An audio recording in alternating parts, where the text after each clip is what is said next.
at mag-oath at salita at mag-explica kasi lahat ng mga opisyalis niya talagang yata may alam kung ano nangyari sa mga pondo kaya dapat siya lang mag-explica kung ano kanilang bigay sa mga officials na.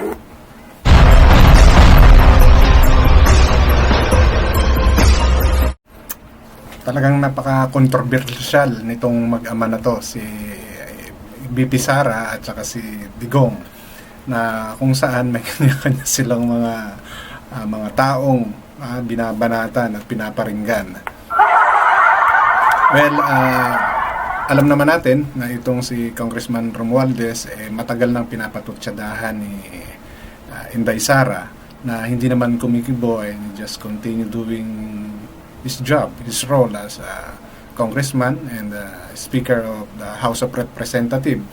While itong si Bersamin kilalang Executive Secretary ng kasalukuyang Pangulo na si Marcos Jr. And may mga nasabi din itong si Digong kaya nasabi rin naman ni Bersamin na nag-hallucinate na lang si Rodrigo Roa Duterte. But bago po ako magpatuloy, welcome po sa aking channel. Kung bago pa lang po kayo sa aking channel, please don't forget to like, share, and subscribe na rin po and pakihit ng notification bell para maging aware kayo sa aking mga upcoming content. Issue lang po tayo, okay? Walang personalan. Kung ano man po mga nasasabi ko dito sa aking content, yun ay bawang aking mga opinion lamang base sa aking naunawaan at naiintindihan.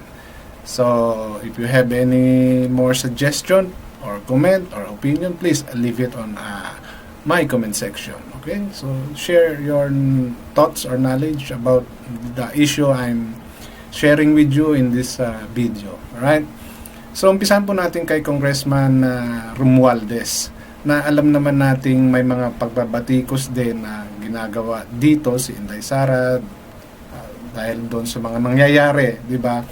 And nanahimik lang itong si Congressman Romualdez, pero sa pagkakataong ito ngayon, siya ay nagsalita na dahil nga doon sa confidential fund na halos ang umaharap lang naman ay mga taot niya at naiipit.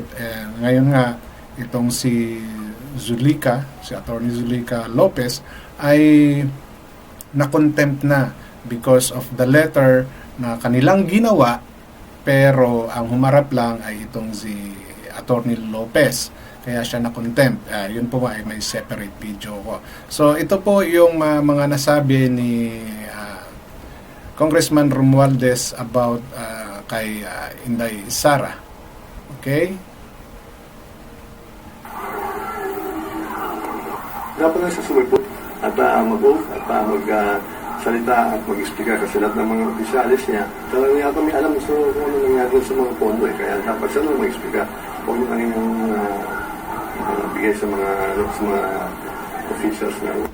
Punto naman na sabihin niya ni Congressman Romualdez dahil for how many hearing na, di ba, na hindi siya umattend.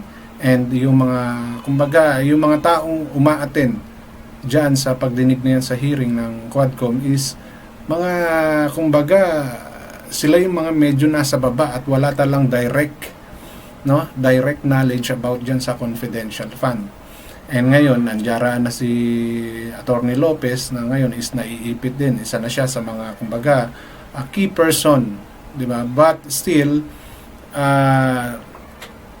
kulang pa rin ang sagot at hindi sila makaya direktang sagot. And most of the time, it seems like they are trying to avoid na maisama si Inday Sara. But kaya lang, due to the insistent, di ba, pag-i-insist ng mga congressman, napapalabas nila at napapaamin nila itong mga nandurong tao. So, instead of, di ba, itong mga taong to ang magpaliwanag, why not do it herself? Di ba? Kasi mas mabibigyan ng linaw. And kung talagang wala siyang kasalanan sa mga pangyayari at may properly given yung mga liquidation, di ba, dapat magpakita siya. Di ba? Kasi ito, lumalabas ito ngayon na talagang she is hiding something. Di ba? And may mga lumalabas pa ngayon ng mga tao na fictitious, mga bogus na mga tao. So, mas lumalala yung nangyayari.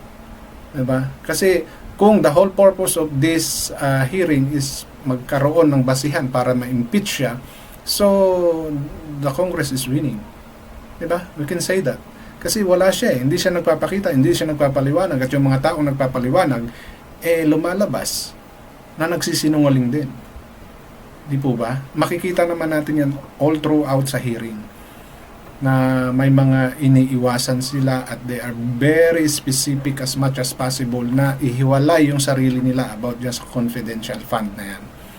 Pero at the end, nakikita natin yung mga nangyayari. So, I think may punto itong Sir Romualdez na sabihin nyo. Diba? Dahil nga habang tumatagal yung hearing, mas lalong naiipit si Inday Sara. Diba? Now, doon naman sa kanyang tatay, na si Rodrigo Roa Duterte, bakit ba nasabi ito ni Bersamin? Okay, let me play that video here.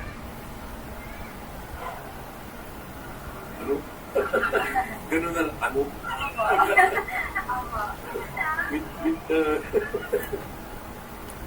Alam mo, mahirap pumatong na sa ganyan. Hallucination eh.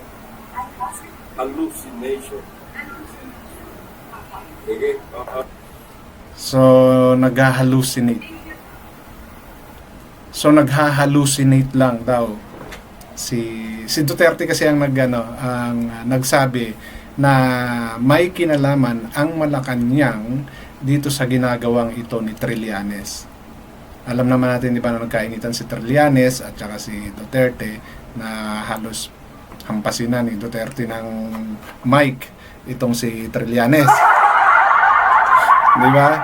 Kasi hinamon ni Trillanes itong si Duterte na magpapasampal siya, okay?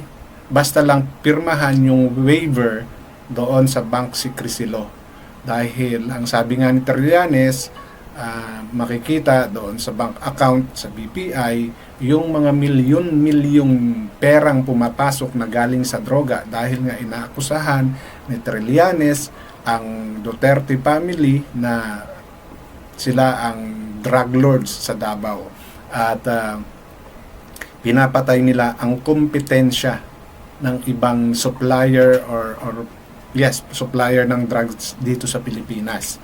So, meron siyang nilabas na mga bank account na kung saan nakadetalye doon yung mga pangalan ng mga anak ni Duterte, asawa, at mismong si Duterte na nakakatanggap ng payola or ng bayad simula galing dito sa mga drug lords na ang mga contact ay yung mga Chinese na nililink na, di ba, yung isa nga is advisor pa ni Duterte. Di ba? So, ang iniisip ngayon ni Duterte, dahil nga hindi raw kikilos itong si Trillanes dahil wala naman daw tong pera eh. Di ba? So, ano yung means ni Trillanes para maasikaso itong mga bagay na to? Di ba? Of course, titingnan natin talagang mag-file ka ng case, mag-imbestiga ka na mag-imbestiga. You need money. You need panggastos sa mga gagawin mong yan. So, paano siya makakakuha ng mga ebidensyang yon? Yung mga, sabi nga nila, baka gawang rekto lang daw yun. Bakit daw nasabing gawang rekto? Kasi mali yung spelling ng pangalan ni Pulong. May kulang ata doon sa mga pangalan. May mga maling-maling spelling. So, kumbaga, hindi mo iisipin na galing sa bangko. Dahil kung galing sa bangko, imposible naman yun, di ba? So, isa yun sa mga reason. Kaya nga, medyo may mga doubt din doon sa mga pinapakitang ebidensya ni Trillanes. And why now? Diba? Siguro napapanahon dahil maraming kakampi or napag-uusapan kaya siya lumabas. So, sponsored nga ba talaga siya? Diba? So, yun yung mga reason kung bakit nasabi ni itong si Bersamin na nag-hallucinate. But if you will, diba? Try to think objectively.